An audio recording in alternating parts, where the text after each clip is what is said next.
Okay, guys, buckle up, because I've got a story for you that's going to blow your mind. An elephant and a goose, and yeah, you heard that right. It sounds like the setup for a bad joke or some kind of fever dream, but trust me, this is real. And by the time we're done, you're going to be rethinking everything you know about love, loyalty, and the wildest friendships imaginable. So grab a snack, hit that like button if you're already intrigued, and let's dive into the tale of Jabu and Gertrude. Oh, and stick around. I want to hear your thoughts in the comments later. First, let's meet Jabu. Picture this, a tiny, baby elephant, barely a few years old, living his best life in the wilds of South Africa. He's got his herd, his mom, his aunts, his cousins, all trudging through the savannah together, kicking up dust, munching on leaves. It's the kind of family you'd see in a nature documentary, you know? Big, loud, unbreakable. Until one day it all went wrong. Poachers, cold, calculating, and armed to the teeth, swept in. They didn't care about Jabu's little world. They just saw tusks, money, and a quick getaway. In a matter of hours, Jabu's entire herd was gone, wiped out. He was the only one left standing. Rescue workers found him, this trembling, wide-eyed calf, surrounded by chaos and loss. They scooped him up and brought him to a wildlife sanctuary, hoping they could save him. But here's the kicker. Jabu wasn't just hurt physically. His heart was shattered. Imagine being that young and losing every single soul you've ever loved. The caretakers at the sanctuary tried everything to reach him. They'd bring him piles of fresh hay, buckets of cool water, even toys, big rubber balls they thought he might nudge around. But Jabu, he wasn't having it. He'd just stand there alone in his enclosure, swaying back and forth like a ghost. His big, soulful eyes wouldn't meet anyone's gaze. He wouldn't eat, not a bite. He wouldn't play.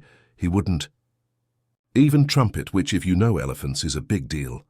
They're loud, expressive creatures, but Jabu was silent. The staff started whispering among themselves, worried they were losing him. One caretaker even said, "It's like he's already given up." And honestly, it looked that way. Day after day he just swayed, lost in his grief, a giant shadow of the elephant he could have been. Now let's shift gears. Enter Gertrude and a scruffy, loud, slightly absurd little goose. She wasn't part of the plan. She didn't belong at the sanctuary. She was just there. See, a massive storm had ripped through the area a few days earlier. We're talking dark skies, howling winds, rain coming down in sheets. Gertrude's flock got caught in it, and somewhere in the chaos, she got separated. Blown off course, wings flapping like crazy, she landed, or maybe crashed, near the sanctuary. She waddled in, feathers all ruffled, looking for shelter, food, anything, and instead she stumbled into Jabu's world. Let's paint the picture here. Gertrude's tiny, maybe a foot tall tops. She's got this scrappy little body, a beak that's always honking about something, and these beady eyes that seem to say, "I've got this." Then there's Jabu, massive, towering, a literal elephant in every sense. To anyone watching, they'd look like the most mismatched pair imaginable. But Gertrude, she didn't see a heartbroken giant too big to help. She saw something else. Maybe it was his slumped shoulders. Maybe it was the way he stood so still. Whatever it was, she decided Jabu was her project. Every single day, this little goose would march up to Jabu's enclosure, like she owned the place. She'd honk. Oh man, she'd honk so loud you could hear it across the sanctuary. It was like she was shouting, "Hey, big guy, wake up." She'd flap her wings, kicking up dust, and peck at the piles of food he refused to touch. She'd even waddle right up to his feet, dodging his trunk like it was no big deal. At first, Jabu ignored her completely. He'd just stand there swaying, staring off into the distance like she was some annoying fly buzzing around. But Gertrude didn't care. She kept coming back. Morning after morning, storm or shine, she'd show up. She stayed. She waited. Let's pause for a sec. What would you do in her shoes or her webbed feet? Would you keep trying with someone who's totally shut down, or would you give up? Drop your answer in the comments. I'm genuinely curious. Because Gertrude, she didn't quit. And it's a good thing too, because something was about to change. One quiet morning, the caretakers were doing their rounds and they noticed something weird. Jabu wasn't just swaying, he was watching. His big head tilted ever so slightly toward Gertrude, who was doing her usual routine, honking, flapping, pecking at his food. Then, out of nowhere, it happened. Jabu reached out with his trunk. slow, hesitant, like he wasn't even sure why he was doing it. But he didn't push her away. He didn't swat at her. He nudged her closer, just a little, barely a touch. The caretakers froze. Gertrude honked like she'd won a prize and waddled right up to him, fearless as ever. And that, my friends, was the start of something incredible. From that day on, Jabu and Gertrude were a team. Inseparable doesn't even cover it. Jabu, this hulking elephant, started following Gertrude around like she was his personal GPS.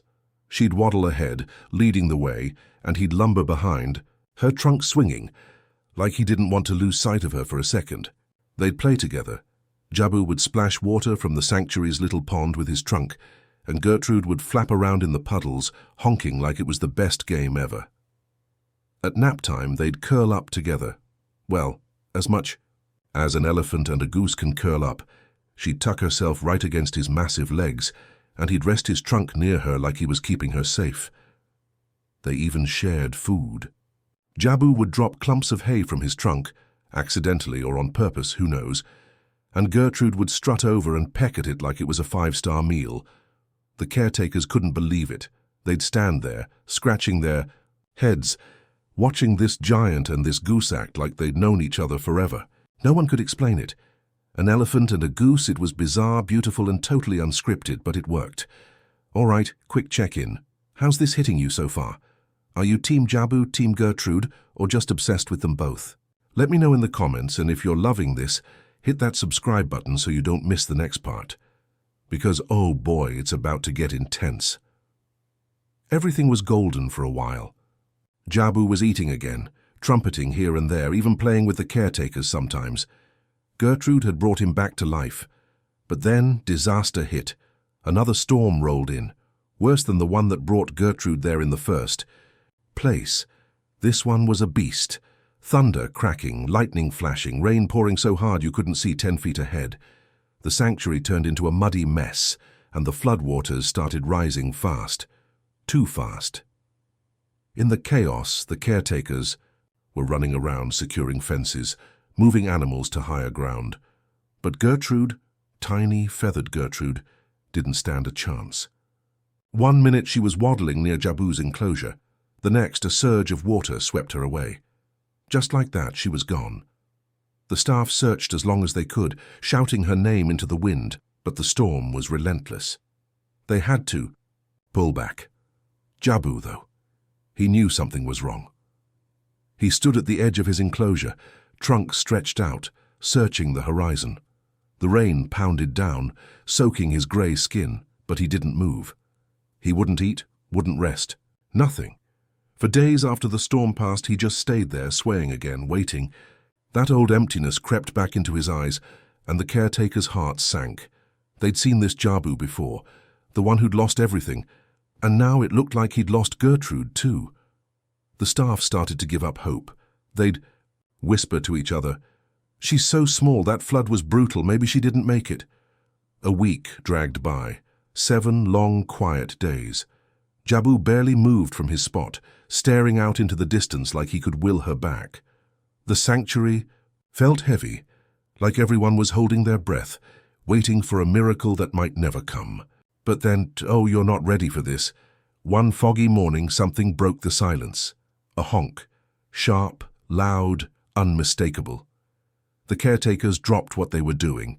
Jabu's ears shot up, flapping like satellite dishes. And there, stumbling out of the mist, was Gertrude. She was a wreck. Feathers matted with mud, wings drooping, soaked to the bone. But she was alive. She'd fought her way back through floodwaters, wind, and who knows, concurrent what else, just to get to Jabu. Jabu didn't hesitate. He let out a trumpet, a deep, booming roar of pure joy that echoed through the trees and probably woke up half the wildlife in South Africa. He ran to her, well, as fast as an elephant can run, and wrapped his trunk around her in the softest, most heart-wrenching embrace you've ever seen. Gertrude just honked back, waddling up to him like, "Yeah, I'm fine, big guy, relax." The caretakers were crying, the other animals were stirring, and for a moment it felt like the whole world stopped to watch this reunion. They slid right back into their routine like no time had passed, Jabu trailing Gertrude, Gertrude bossing him around, napping side by side, playing in the mud, sharing food, business as usual. The storm, the flood, the days apart. It didn't break them. If anything, it made them stronger. So what's the big lesson here? Some friendships don't need words. Some bonds can survive anything. Distance, fear, even a raging flood. Jabu and Gertrude, an elephant and a goose. They're living proof that love doesn't care about size, species, or logic. It just cares that you're there when it matters most. And honestly, that's the kind of loyalty we could all use a little more of. All right, I've got to hear from you now. What's the wildest friendship you've ever seen? Animal, human, whatever? Drop it in the comments and let's get this convo rolling. If this story hit you right in the feels, smash that like button, share it with a friend, and subscribe for more. Jabu and Gertrude would totally give you a trunk bump, and so honk for sticking around. See you in the next one.